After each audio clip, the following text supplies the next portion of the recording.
Good morning.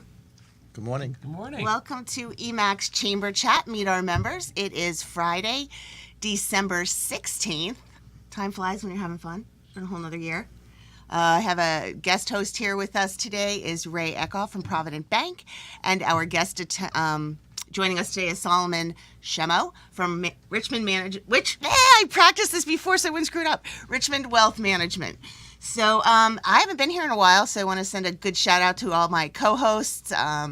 Shared Universe was great to have people who have been guests who showed up to host and help them out with all of our new guests for the last few podcasts. I think, Ray, did you do one while I was out? Not while you were out. Not while I was out, okay. So anyway, so I just wanted to do a big shout out to them and say thank you for hosting. Thank you, guests, for entertaining our guest hosts. And I also wanted to do a big shout out today because it is our last podcast of the year. And I just wanted to say thanks to our board members who help direct the chamber in the direction we go and grow.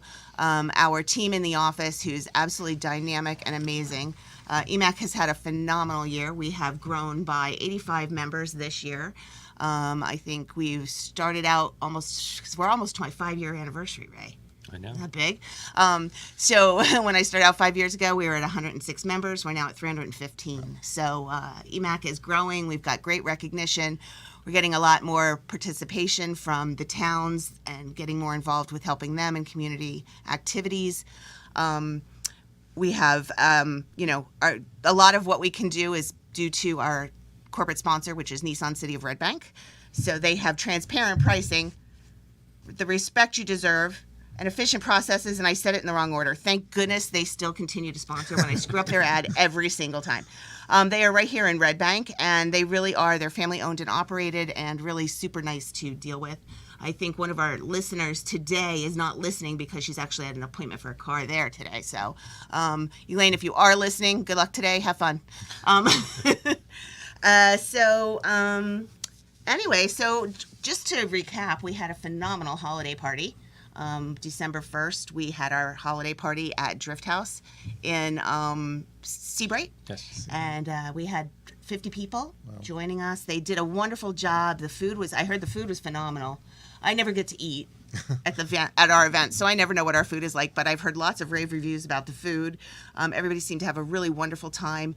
We used it to raise money for CPC Behavioral Health, and I think with the people who attended, we gave them a check, including our other money? Yes. Okay, so from EMAC, it was $550 to CPC Behavioral Health. So we were extremely grateful for the recognition, and mental health is kind of very important to everyone now post-pandemic, but those of us who were dealing with it beforehand appreciate it even more. Absolutely. And I also want to do a shout out to our members who have joined us since the last recap podcast. So we have had Fred Astaire Dance Studios of Red Bank, Black Swallowtail Studios, ADP, Relief Mental Health, Artworks Events, and Simple Water. So welcome to EMAC. We look forward to getting to know you and having you join more of our events.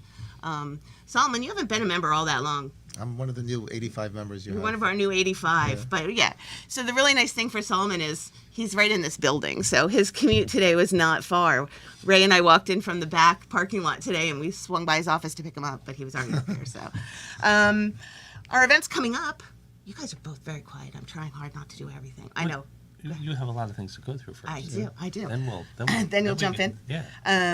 Plus, you're very used to me just going on and on and on and on and on. And, kind of. Yeah. I do feel like I'm in the middle for real. For real, you're really. It's a pleasant place to be in the middle of, though, so we're good. So we have kicking off the new year. We have January 9th, which is a Monday. We have our Women in Business event.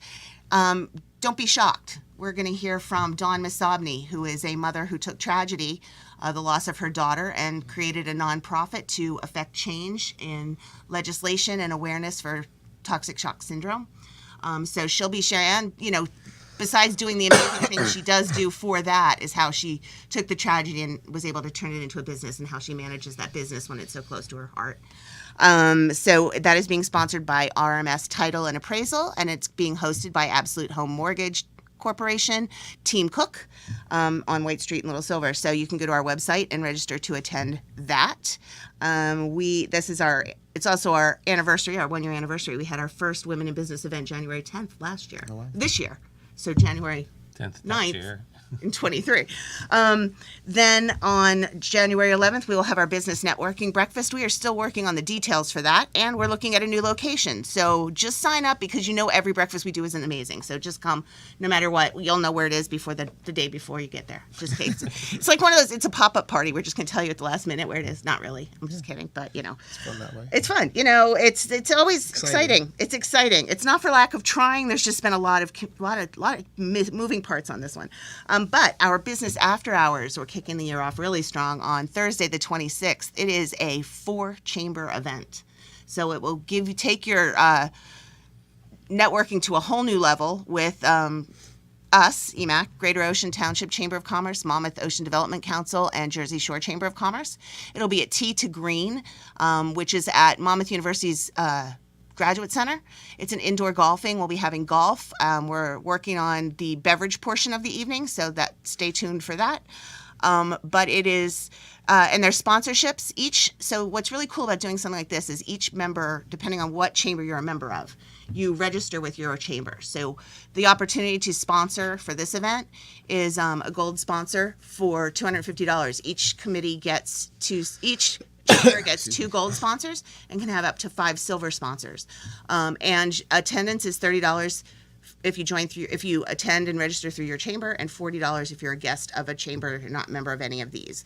And the guests can register with anyone. Since I'm telling you about it, you should definitely register with us. We'd love to have you and have you be our guest. Can I register for a gold sponsorship right now? Yes, you can. Awesome. Thank you. All right. Awesome. There you go. Thank you. And so our event one of our gold sponsors will be Solomon Chemo from Richmond Wealth Management.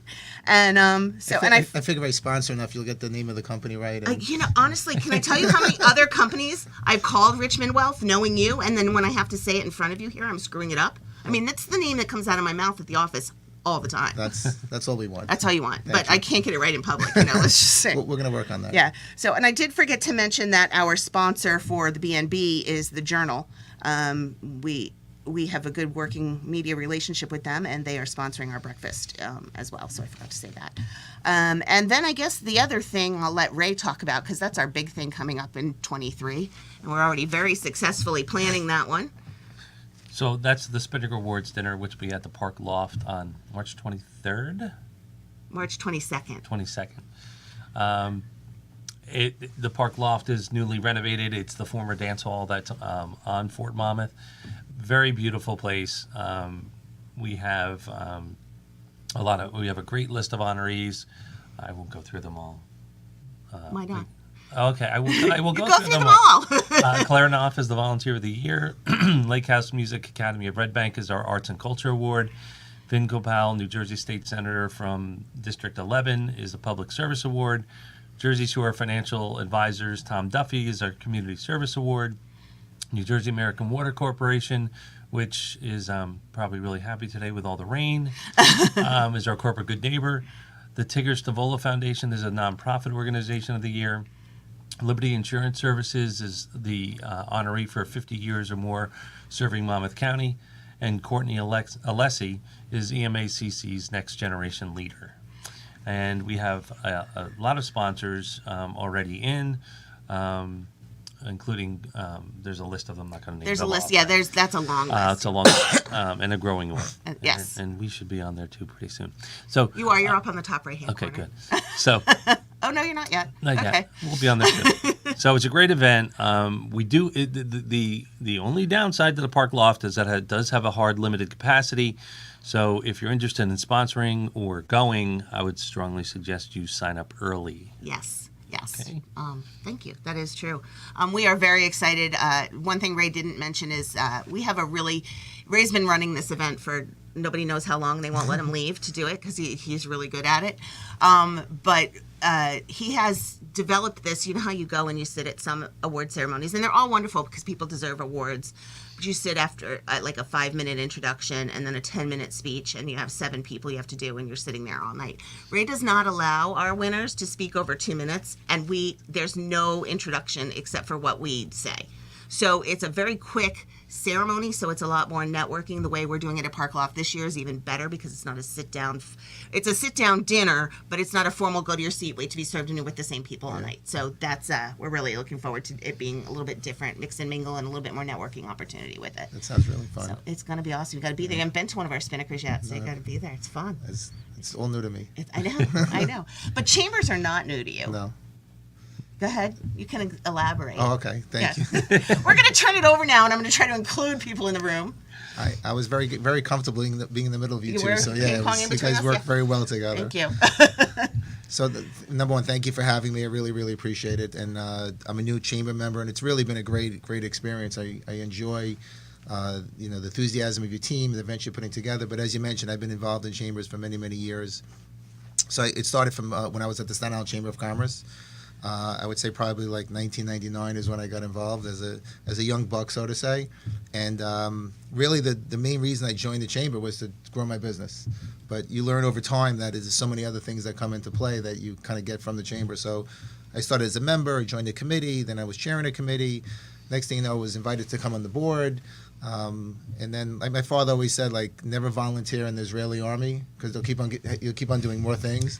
So next thing I'm on the board, I'm an executive board, and then I really had the honor of being the chairman of the board for the Staten Island Chamber of Commerce from 2010 to 2012. And it was an amazing experience because you really get to see how the chamber is embodied into the community, right? You really get to understand how many great people they are, right? It's always kind of easy to judge why things don't happen, but once you're in the circle, you realize how hard it is for things to happen. And I think that appreciation kind of parallels to your business and even with your family. And when you're dealing with so many different professionals and smart people, have different interests, you almost become like a little bit of a politician, which I think is important in today's world. So the skills that I've learned, I was fortunate enough to be in meetings with Mayor Bloomberg at the time. We used to do a lobbyist trip to Washington, D.C., so Senator Schumer with a bunch of other senators, and just, being in the room with those folks. And then same thing with our events. We had many events. I still actually chair a Lou Miller event, which is like a breakfast event, one of our bigger events. It's kind of a roast. It's very fun. We haven't done roast yet. Oh, Those happen at every board meeting. No, I'm just kidding.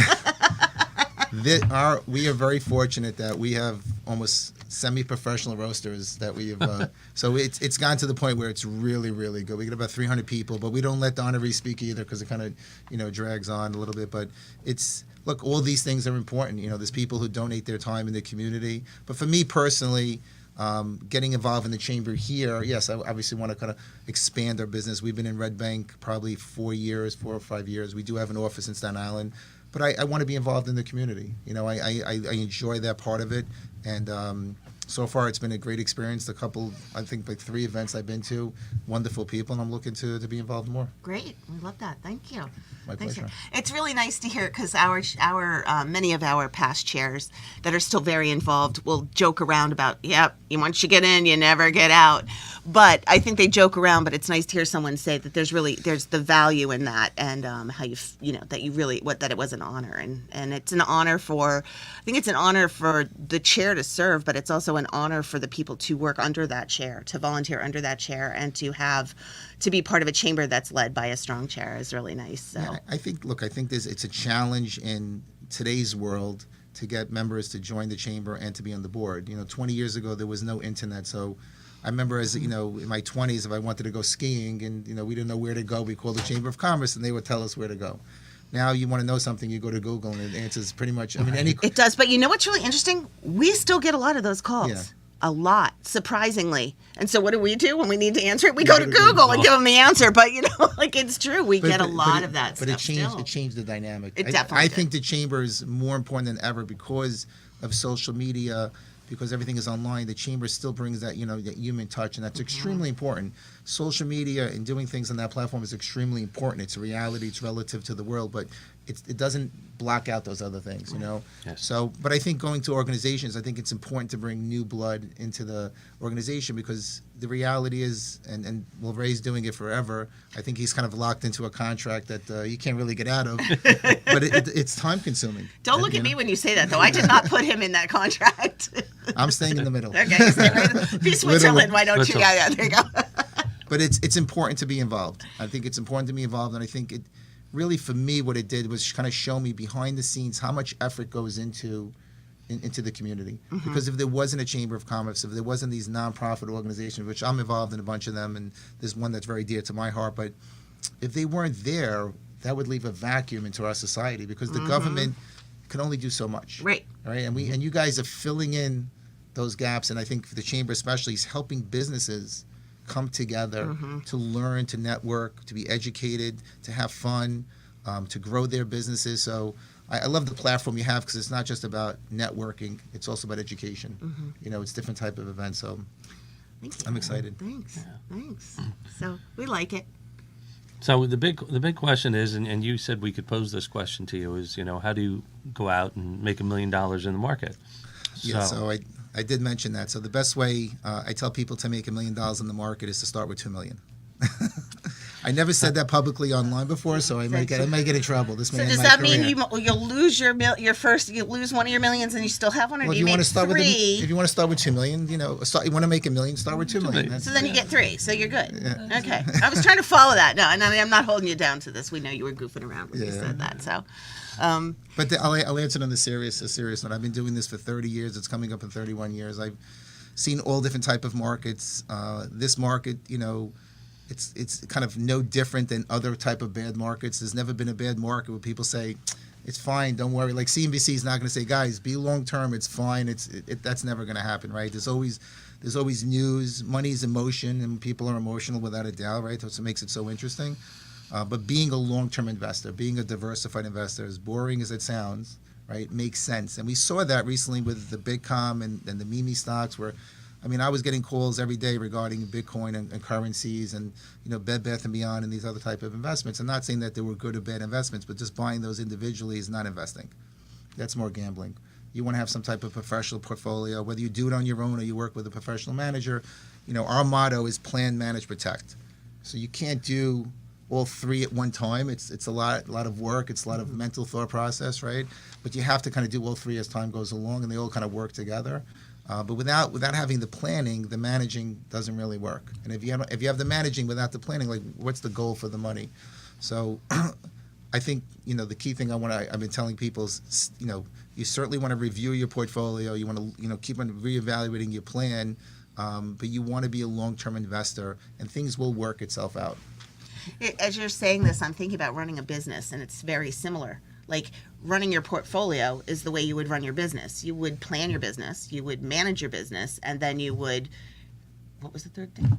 Protect it. Protect it. Yeah. You would, and look at the long term. You have to invest this amount of money to make the jump for something, but then long term, what's your plan for that? So you're always looking at all that stuff when you're running a business. So you running a portfolio for someone is, they don't have to run that part of their personal business. It's a great analogy, because it's no different when you start a business.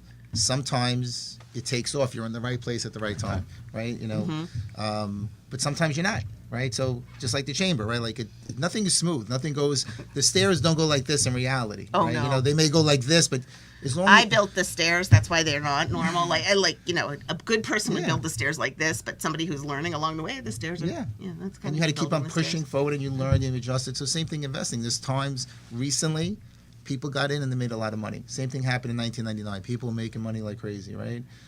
Just recently, if you own certain type of technology stocks, you did great, and that's all you thought you needed to do. But the reality came back. So investing is not easy. It's not supposed to be easy, because otherwise everybody would be. do it. Yeah, right. Right. But it's like a business, or it's like the chamber. If you have a plan, right, you execute, you reevaluate, but you stay to that long-term goal and you make adjustments. But if you jump off at the first obstacle, you know, it's no different than managing a sports team. You know, it's like when I used to coach my kids in soccer or flag football is the same thing. Like we didn't win every game. Like certain seasons we won like 2 or 3 games. Everybody's great, but then there was other seasons we're down, lost 2 games in a row. What do? You can't abandon the plan. Like you have to make adjustments. So yes, investing is the same way. You have to evaluate it. You have to make changes, but it doesn't happen right away. So I think the environment we're in now will probably be a little bit tougher than we were in the last few years. But that's when money's made. This is when you make your money, right? If you think back of all the market dips, 2008, 1987, when COVID, March 2021, when COVID, or 2020, when COVID happened, right? Those are the opportunities. So at some point, somewhere in this area, within the next 6 months, I think is the opportunity for people to be invested, to make money, to make those long-term bets. Yeah. Well, obviously, people see on television, all the large, names, the Fidelities and the Vanguards and TD Ameritrade and all these big companies and Schwab, where they're basically more or less encouraging you to do it on your own. Now they are kind of starting to push into, quote, advisors, and I wonder how much advice they're actually getting. But tell us how you differentiate between them and, those large institutional type entities and your business. No, it's a great question. In the 90s, when I worked in the city in this big office on, it was a 55 Water, 1 Liberty Plaza, and somebody would call and says, I want to buy IBM, what do you think? And you would run to the other side of the office, and there used to be a binder like this, and the rings were like that, and you needed 2 scoops, and you would print out the IBM thing, and you would send it to them, and you would charge them $300 to run the trade, because we were the access to information. Mm-hmm. Now if a client wants information, they could go online, right? So our business started evolving, in my opinion, like kind of right after the crash of 2000, 2001, or 2002, because information was out there. People were able to go to other places and get a discount pricing on commissions, right? So the business evolved. So I think where the business is today is that there's a place for everybody. So if you know what you're doing, if you're comfortable managing your money, and if you have that money within the plan, manage, protect, right? If you're able to do all those, so great. I think why would you want to pay the services for somebody else, right? Now, there are clients that have money with me, and then I tell them, if you want to run your individual trades, go to a Schwab or go to TD Ameritrade and run those, play your money over there, because I'm going to be charging you too much money and they could do it for a lot cheaper. But if you want core advice, you need an advisor. So our business, at least from my side, from the people that are doing what I'm doing, we're doing extremely well, because I still think at the end of the day, people need advice. Mm-hmm. People need to trust somebody. We're like kind of a mechanic, right? Like you want to trust the person you're going to, because if they tell you it's $800 to fix the carburetor, you're like, okay. Yeah, I have to trust you that you're going to do this, right? So when we're recommending to clients, and our industry's changed dramatically with technology, like the financial planning tools that we have and the capability of running discretionary accounts and the type of products, the business, in my opinion, in the last 15, 20 years has really cleaned up. And I think majority of the advisors I know are just really good people, have a lot of experience really offering, advice. If you go to a Fidelity, and I have friends that work there, Mm-hmm. There's nothing wrong with it, but they're managing, if you're an advisor there, you're managing 1 out of 1,000 accounts, right? Right. Like we're not managing 1,000 accounts. Every advisor has like a capacity that they want to be dealing with, mm-hmm. And dealing with those type of clients, because, we're embedded with those clients. So I think there's a place for everybody. Many years ago, I was concerned that, where's the value that we're bringing to the table? Right. But every time we go through these market downturns, we shine even more. Because we're helping clients navigate through those type of things. The plans that we're doing, I think are helping them. And now that I'm doing it 30 years, I'm into like 2nd generation. So unfortunately, we have clients that pass away, probably like 2, 3, 4, 5 every year. And so now we're managing whether it's their kids. I'll give you an example. There was a client of mine in Staten Island that had brought his son to the office when he was 9 years old or 8 years old, and he would sit there and it'd be just well, 9 years old, you don't talk back to your parents. Right. When he was 15, his eyes were rolling like, what am I doing here? I should be in the gym or hanging out with my friends. And unfortunately, his dad passed away. It's probably like now 6 or 7 years, and he's 32, getting married. He was 19 years old when, or maybe 22 when he had to kind of manage this money. And it wasn't, it was a nice amount of money, but it's a lot. It's a lot for a young man with no other family to do that. Right. But the father brought him in so he would get comfortable with me and I would get comfortable with him. And I've seen this in many other cases, and I think that's very hard to do in an institutional platform. Oh, yeah. Right. Well, one of the things that it's so funny. I've never thought how much it translates back with the chamber, but the point of the chamber is people will do business with people they know. And so providing the platform for people to get to know you, and that you do the same thing. Somebody's going to trust you with their money, their family, because they know you. They might know a name, but they don't know who's behind that name. Well, Trust is huge in business and in life and in everything. You can't buy trust, and you can't earn it overnight. Right. It's something that happens over time. So, thank God my business is at the point where, it's mostly all referrals. So clients, referring, whether it's family members. I have clients, so many clients outside the tri-state area in Maryland and Texas and California, and then the CPA ends up doing business with us. And now we just had a situation where it was one client that lived in Maryland. It was his brother, and then the CPA, and then now the CPA's ex-wife. So they're all based in Maryland, and they're doing business with us. And Zoom is dramatically helped our business. We were using Zoom before COVID started, but now we could we're basically Zooming with clients. Where in the past, if a client was in Maryland, we never were able to physically see them unless we went down. Then the reality, how often you're going to go down? Then maybe it's once a year. So it allowed us to be more efficient. But yes, it comes down to trust, and that's something that's built over time, especially when it comes to money, because when you're dealing with money, it's a little bit different than any other business. So the chamber or banking business or individual business, there's changes, but you don't see those changes right away. Right. The market, you see that change at every about 5 minutes. About 7 minutes. We're going to start to see some changes, right? So people sometimes don't like the market, but I tell them it's very liquid. Like if you don't like the price, you don't have to sell it. But if you need that liquidity, you could sell it. So it becomes much more emotional. And then when you put on top of that the news, right? And then and the news kind of sells things in a certain angle, right? Like they disperse a lot of good information, right? But it's a lot of overload, I think, for people. So they need somebody to kind of center that all with them, to kind of be in the the CFO of what they're doing. So the business has changed dramatically from what it was in the 90s. We were trying to make 2 or 3 points on a stock, and everybody was happy, and it's changed dramatically, and the industry itself is always, I thought, kind of in the lead of other industries. Like we saw that value proposition before other companies saw that with the internet, right? Because now with the internet, it's not just, you can't win on pricing, right? You have to do a better price, but you have to add value, right? So it's the same thing in the chamber, right? You have to add value. It's not just about having mixers, right? It's the quality of the mixers. It's about the education. It's about the communication. It's about, it's about, like, for me as a member so far, like I feel extremely comfortable, and I like the atmosphere, so like it wants me to do more. Certainly we want to promote our business, right? But at the end of the day, excuse me, there's another aspect that I didn't mention before. For me, it's an opportunity to meet other professionals, right? Because I need to have a den of people outside, my world, whether it's a restaurant, a banker, a moving company, a technology person, right? So how do I, if I refer somebody, it's very, very important to me.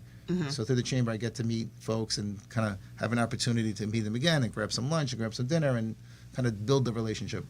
You've been doing that with this chamber for 30 years. 30 years.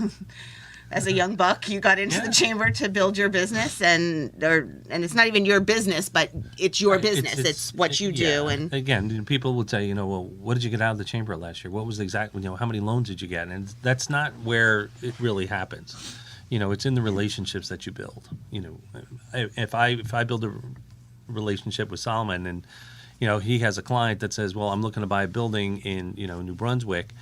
And he goes, well, I know a couple of bankers. I would like to be one of those 2 or 3 bankers that he's going to provide that name to. So, it's not about showing up at an event and thinking you're going to get $1 million loan. It doesn't work that way. Our business is similar because we're in the relationship business. Now, if we were in the product business, or we had a business that nobody was doing. So like back in the, let's say the 90s when technology repair was kind of new.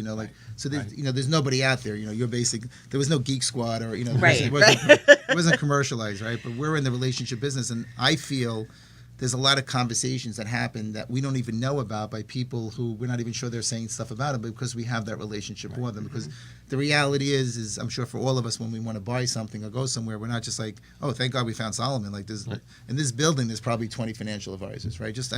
I think Red Bank has, I was told, more financial advisors per square feet than anywhere in the country. Yep. Right, I so don't believe that. They used to call it Mini Wall Street. Or Yeah. they might still. I don't know. I haven't heard that in a while. But I love it. yeah. It's Well, I used to work in the city many years ago, and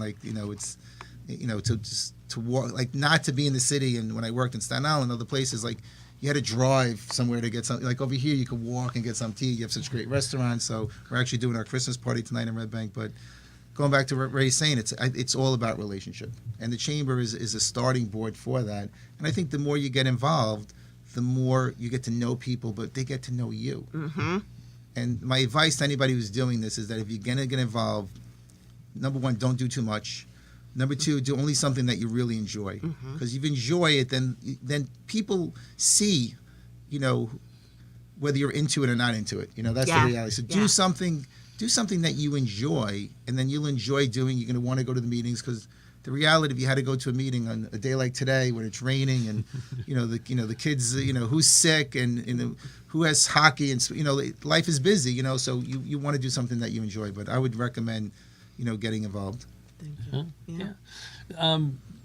I think one of the things that that you hear is that sometimes when you look at where interest rates have been going over the last 6 to 9 months, people start to say, well, I need to get a really good interest rate on what my money is earning. And, so they may decide, well, I want to get out of the market and I want to put money into just something really safe. And, people will, sometimes most people refer that as timing of the market. Talk a little bit about what your thought process is when you have somebody that, is maybe looking to, market obviously has come down a lot this year. How do you talk to those people, and what's your philosophy with them, and what are the options that you kind of throw out there to them to think about?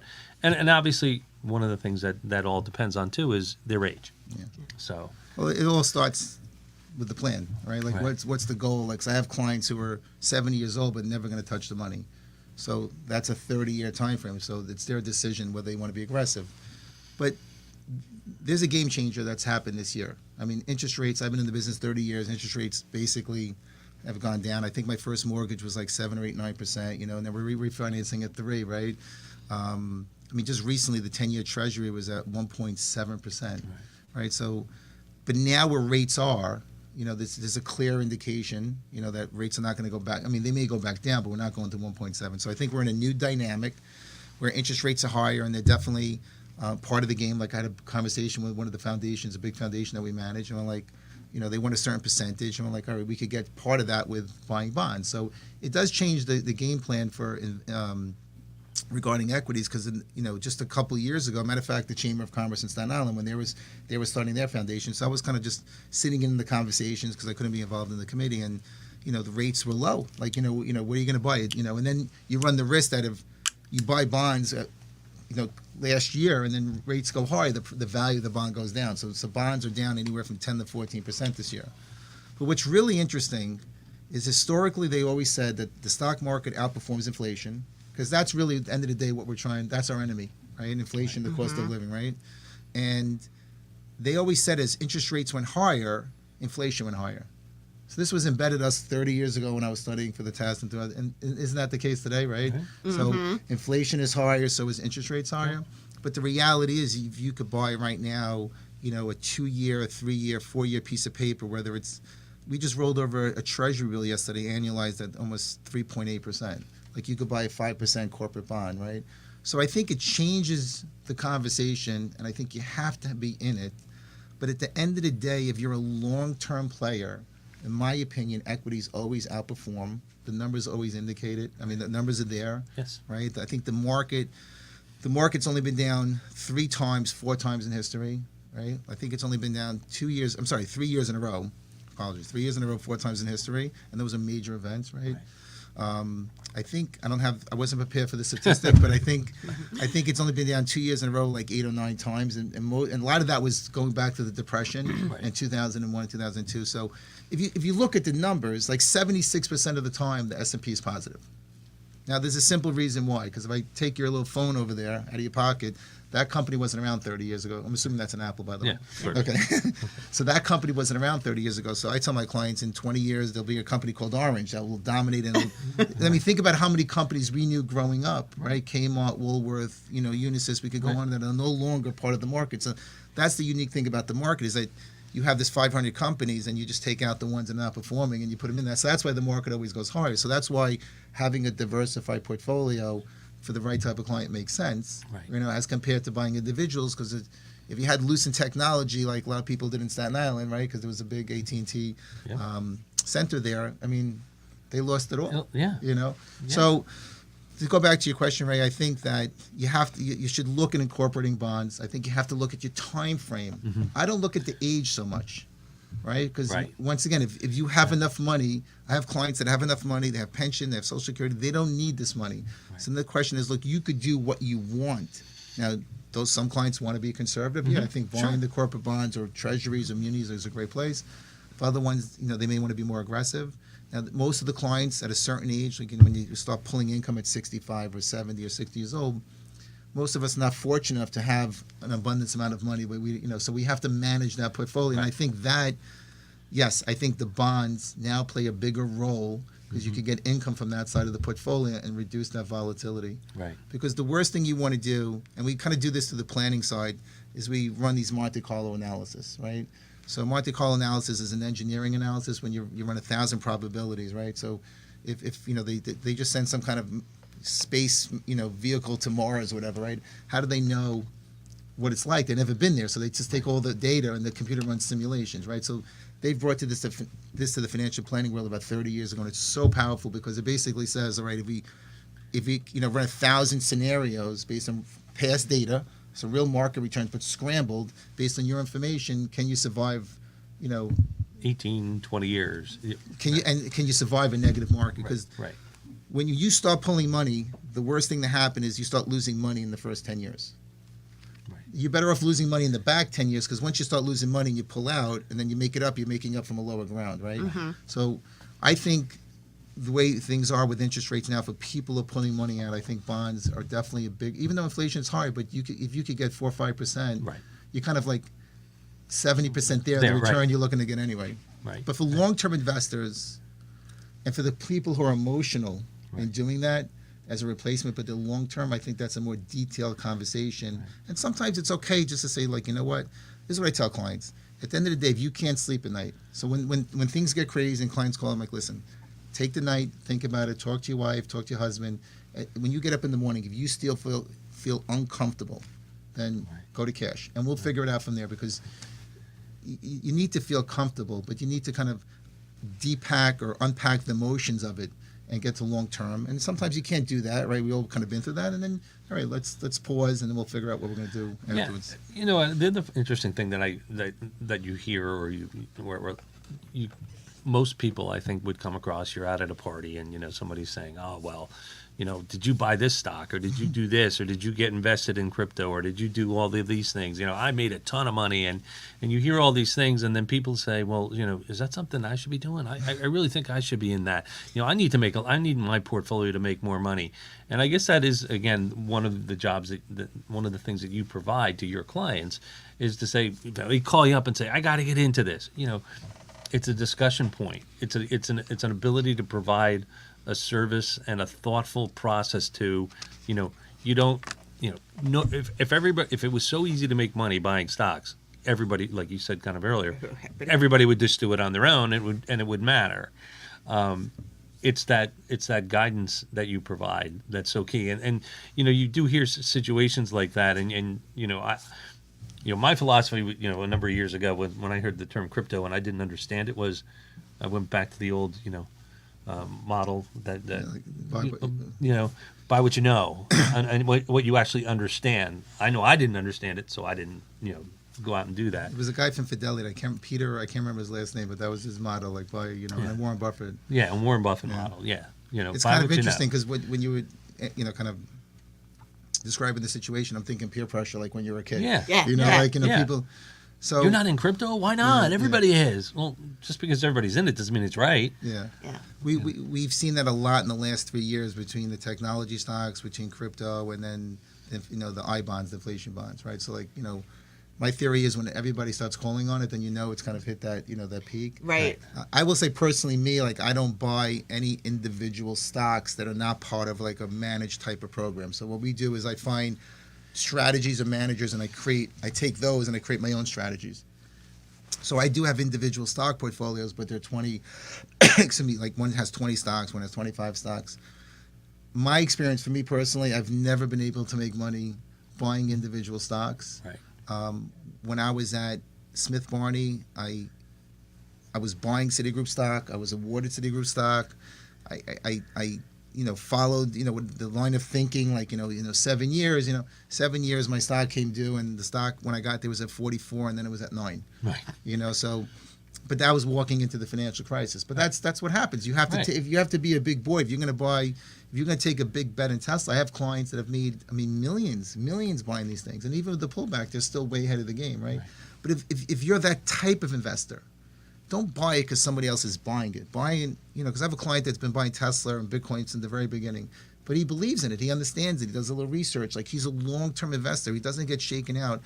It's like buying real estate. Like, how many people bought real estate because the next person was going? And it's an investment. It's no different than running your business or a chamber. There's many factors that come in. A recipe is not just a couple things, and you have to kind of factor that in. So, yes, I think we do get a lot of those calls, and our job is look, for your core money, for your serious money, let us manage that type of money along the game plan and through our conversations. But if you want to do those other things, there's nothing wrong doing that. But I think you should kind of do it in a smaller fashion. And if you are that, I've ran into clients that are really good at it. Right.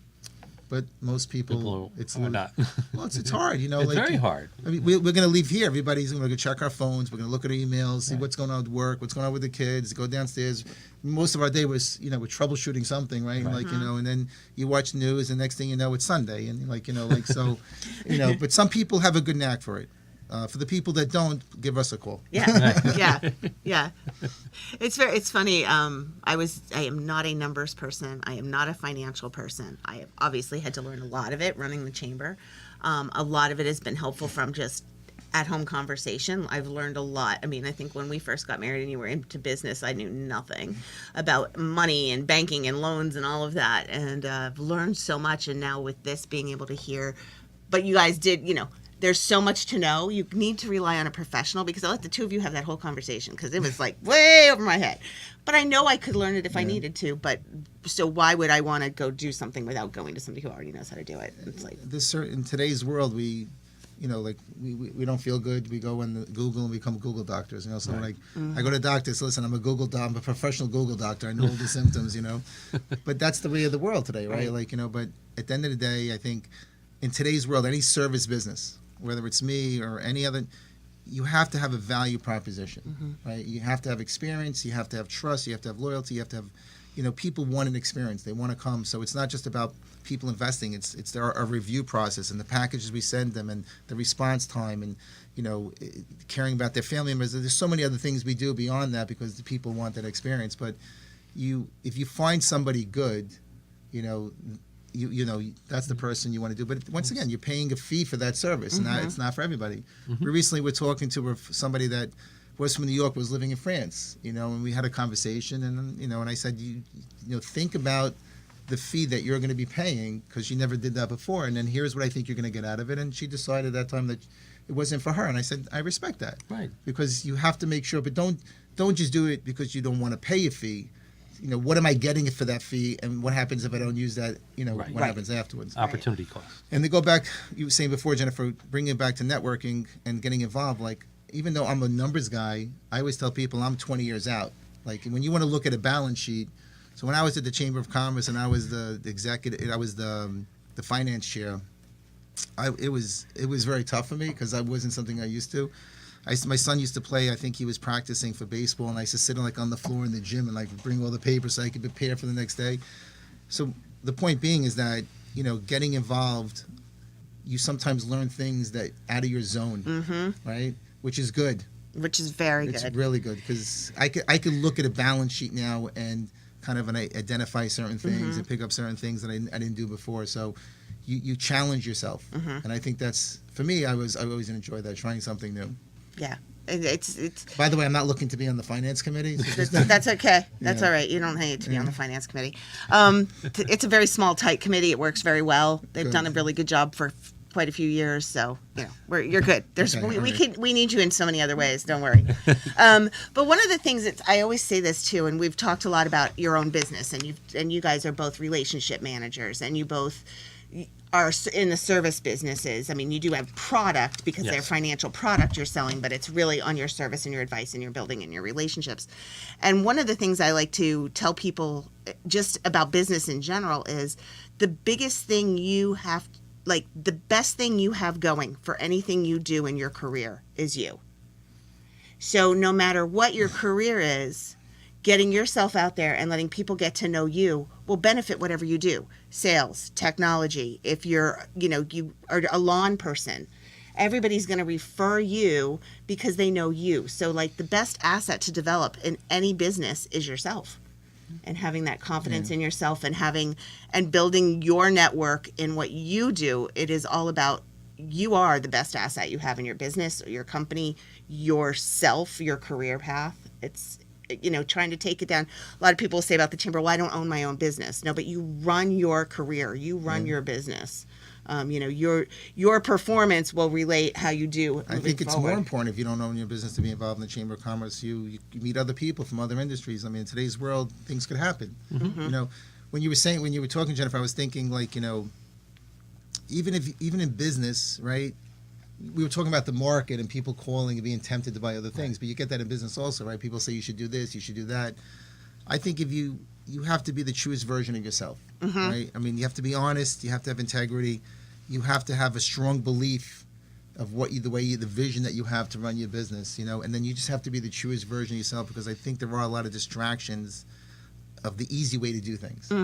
And easy things do happen for people. It comes and go. I think we've all been around enough. We've seen people who've been the right place at the right time. But I would imagine we all agree, hard work over time builds true success, right? To overcome these, obstacles that, like we're kind of going through now, not just in my business, but in many businesses, I agree. It's, when I first started working for the chamber, it was a temporary come fill in something because someone knew what I could do, but I didn't think I could do that.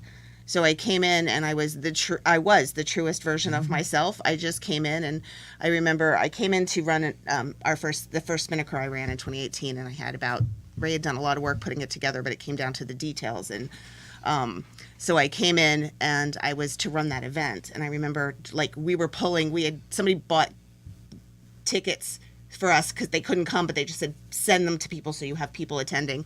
So I had a couple friends there, and I remember walking that night from the back of the room, and it was the first time people were really meeting me, and walking from the back of the room and just saying, welcome everybody, not up at the podium with the mic or anything. And my one friend's looking at me going, oh my God, you can't do this, you can't do this, you can't do this. But that was me. Yeah. And thank goodness it was lucky that part worked. Yeah. And then in the meantime, in the last 5 years, hiring a business coach, learning how to read the spreadsheets, learning how to make decisions, learning how to delegate, learning how, all of that kind of stuff has come in on-the-job training. But it's also because of the people I've met and have helped me grow in my career. So I know how much it takes to go into these events, so I'll put a little plug in one of the charities. I was just going to bring that up. Oh, yeah. Thank you. Yeah. So there's a camp in Staten Island called Sunrise Day Camp. So Sunrise Day Camp is a free summer camp for children with cancer and their siblings. So Staten Island was an original. It's kind of like a franchise, like a charity franchise. It's just a simple term. It started in Long Island, Westchester, then Staten Island, Maryland, 2 in Israel. I think there's one in Cherry Hill now. Like, we really expanded. So my other good buddy, Corey Shifter, who's in this building, who's a Staten Island guy also. And a member of the chamber. Member of the chamber, yes. Do I get like a referral fee for yeah, I think, Did you actually refer Corey? I'm going to take credit anyway. Okay. All right. We'll make a little note in your file, and something will come up get at you to some a point. breakfast. Yeah, there you go. Yeah, Corey and I have been involved with Sunrise since day one. You know, it's a funny conversation because at the time, eventually I was involved in the JCC and I was the chairman of the board over there. But before that, the executive director calls Corey and I for lunch. So like I always tell the story, like, you know, we got dressed up and I brought my checkbook. I'm like, all right, how much money does he want, you know, to donate today, right? But he told us about this camp and how we wanted to start it, and we had nothing. Like we had no board approval, we had no location, we had no. I mean, you know, so. You know, since then, I think we're in our 6th year. We have to raise about $500,000 a year. So we all do different events. Corey runs a comedy night. Last year, he actually ran it in Point Pleasant at Uncle Vinny's. I ran different type of events, like with comedy night. We did a dance party one night. But last year, we did our bocce event. So the 2nd year, I've kind of pulled the bocce event away from. They had a golf, tennis, and bocce. I said, no, bocce, we got to do. You know, we have to. Yeah. So we did it. Last year, this last September was going to be our 2nd year, so it takes a lot of planning, especially when you're outdoors, right? Like we had the DJ, the bocce courts, you know, like the food, because you know, so the first date we had, it was supposed to rain, and we had to make a decision like 3 days before, you know. And you're saying, well, 3 days before, what happens? Like that morning, they changed the weather, but Right. the food guy has to prepare for like 200 people, so we canceled it. Right. We ended up canceling it 3 times. Okay. So. That's why we don't do many events outside. I would because it's strongly a recommend lot. no events outside. Yeah, If it's there was a lot. facility to do bocce indoors, I would do it because you could control it better. See, there's an idea. You know, There's maybe a new an idea. business. There's a new business There right you there. go. Maybe there's an indoor Well, bocce. if you guys but- don't do bocce, bocce is the greatest game. It's the great. I think the Would best. you do bocce and pickleball? Like those are Well, pickleball is great, but it's people. It's harder, right? You have to be a little bit more. bocce's not hard. Bocce's not hard. Like I mean, I've been in games where like there's been a team that's never played before, like their shoulders are slouched, like, oh, our boss made us come here, and suddenly like they're beating us, you know, and then it's like one ball hits another and changes the whole dynamic of the game, and Yeah. everybody, because it's easy, it's fun, you know, and you have time to socialize. Staten Island, there's been a lot of great bocce events, so we're trying to get the JCC to our event, but going back to Sunrise Day Camp, it's one of the most magical places where like children become just children. You know, when we first opened the camp, there was parents that said, "No, my kid's not going to participate." You know, and then you know, next thing you know, they took their braces off, and most of the times you can't even tell who's sick, who's not sick. You know, so we've expanded dramatically. I think last year we had like 120 campers. We just moved to a new site at the Staten Island Academy. But here's the interesting thing. I know that I live in Jersey now, and I'm a Jersey guy. But 50% of the kids don't come from Staten Island. So I was just going to ask you, do they have to come from? No. They don't. No, we get them from Jersey. Basically, they have to be recommended by the hospitals, right? We need a medical person on staff. There's a lot of things involved in it. You know, sometimes the kids don't come because they're not feeling well. Right. But I've been to events where you sit with parents afterwards. Like usually we do a party like in the winter, and like it changed their lives. You know, so it's called Sunrise Day Camp. So we're going to be doing some events out here in Jersey as well. And I want to throw another plug I'm doing, and I'll invite anybody who would like to come. Just let me know. So we're planning a bunch of seminars and webinars, like in-person events between Red Bank and Staten Island, because we have a branch office in Staten Island. The first one we're doing is January 19th. It's a Thursday night. It's going to be a bonus era, and we have David Rutherford, who is a former Navy SEAL and national speaker. So the thinking behind this event is kind of like things that we're talking about today, is leadership, like taking the skills that they teach in the Navy SEALs, right, to operate the way they operate, especially in the amount of stress. Like, and I'm sure we also the videos how they train for. Right. So I've heard David speak. He's amazing. Like how you translate that into team building within your own team. So if anybody's interested in going that, please let the chamber know or let me know, and we'll love to have you as a guest. Great. That'd be great. And I was going to do a shout out to Corey as well, because Corey has, with some of the nonprofit stuff he does, Corey donates a certain number of vacation prizes every year. So we have a foundation involved with the chamber that provides grants and scholarships to non-traditional students. So adults going back to school, students who are going to a vocational school, not necessarily going on to college. Sometimes it's juniors or seniors in college who just need that last little help to get through financially for the rest of, to finish their degree. So they're not normal, scholarships. Corey's donating a trip to the foundation for us to be able to sell the tickets for, and then award that the night of Spin. I believe we're awarding that the night of Spinnaker. So, which he came in and immediately, how can he help our foundation, which is very, very, very different from a lot of foundations, and has helped quite a few of our members, quite a few non-members.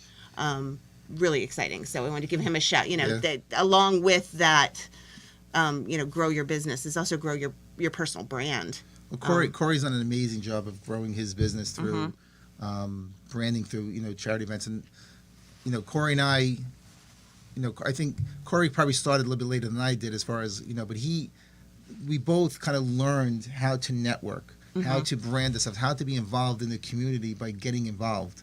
Right. Like, we didn't just wake up one day and say, listen, I think we should be sponsoring charity events and giving trips away. Like, you're saying, why would I do that? Like, convention, Right. But once you get involved and then you see somebody else doing it, there's so many people that I, consider them mentors. Well, back then they kind of forced me to do, different events, but I'm happy that they did that. Because now they've mentored you, and now you can mentor someone They threw me else. right in the fire. Like, one year I was doing the Boy Scout dinner. I'm like, they invited me. I said, I really was in the Boy Scout for like 2 months, number one. And number two, I've never ran a dinner. Like, you'll be fine. And I jumped into the fire. But them doing that allows me to get involved. So, like, your foundation, I think, is wonderful. I mean, I have 2 teenage boys. One's just going to graduate high school. The other one's going to go into high school. And, I'm sure anybody knows having kids is hard, I think teenage boys are a little bit harder than teenage girls. You haven't had girls, you have boys. So I know, but I'm I'd say equally hard in different ways. I'm sticking to that mindset for me. You go ahead. But I know, being around kids, my kids play sports, I would coach sports. I love, being involved with them and see them, like, you see kids grow up, but, that's an important piece that's missing, and you guys are filling in that spot, because if you weren't doing it, who would be doing it? Right. And for those kids, I think anytime a child gets recognized by somebody outside their parents or their family, right, or outside sports where it's obvious, I think it's a home run for those kids. It makes them feel really, really good. So thank you for doing that. And if I can be of any support, you let me know. We will. Trust me. Thank you. Thanks for offering. Believe me, I know when I say these things. I know you're not in. I don't have to feel bad like you're a deer in the headlights. You're certainly exactly what you're doing. I want to be involved. I think it's a great community. I love what the chamber is doing. Our office is growing, so we want to keep on being involved. So we're going to pick our spots, like to kind of once again for us, it's like managing time, right? Because at the end of the day, you want a quality life. You don't want to be doing too much, but you have to be involved. So we kind of think we have that formula, and I think you guys allow us to that avenue to do that. So one of the things I've noticed, and we're talking about your generation, and you talked about the gentleman that brought his son in from an early age. We know from things our kids have come back and told us. We have a 27-year-old daughter and an almost 20-year-old daughter. And, we always were involved from really early on into different charities. When I was home with the kids all the time, I never worked a job where I got paid, but I worked all the time on all sorts of volunteers and all sorts of nonprofits. He's always been involved in nonprofits, and our kids have then taken that because that's what they've learned. And it just becomes ingrained. But what I'm knowing, it's not just our kids. Our EMAC's Next Generation, young professionals, every event they do has a charity base to it. Like it's something that I'm noticing more and more from upcoming generations. They get such a bad rap in some ways, but they really are so much more conscious than years ago. You met Benjamin in my office. Love him. Yeah, he's finishing his last term in college actually now. Like this will be, and he started interning for us, and he works hard. He was working in 2 offices, going to school. But I mean, like when they say this generation doesn't work, I don't buy it. I think I've met plenty of kids. My son plays high school football. Like these kids to play high school football, to practice, the amount of the way they do it, to go, and then they work afterwards, and then they have schoolwork, and there is plenty of good kids out there. Our job at this point of our life is to guide them in the right direction. Right. And I think kind of like I agree with you. I think the kids today are more conscious of social issues than we were in our generation. Definitely. And I think this, young professional group that you're doing, that we had the same thing in the Chamber of Commerce and we have at the JCC, or the Staten Island Chamber of Commerce, is extremely important. Yeah. Because they're the future And Benjamin's leaders. actually part on that committee, so it's been nice. He loves it. It's been great. Yeah.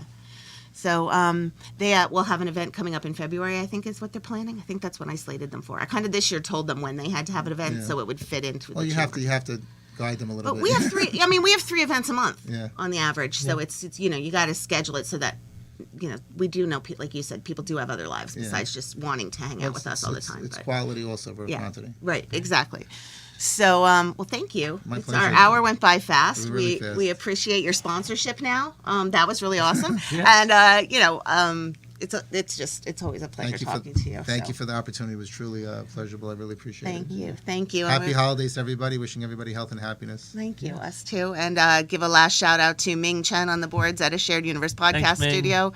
Thank you for being with us all year, you and your team, and we've enjoyed it. So, all right, with that, we will say thank you, and we will see you in January. Happy holidays.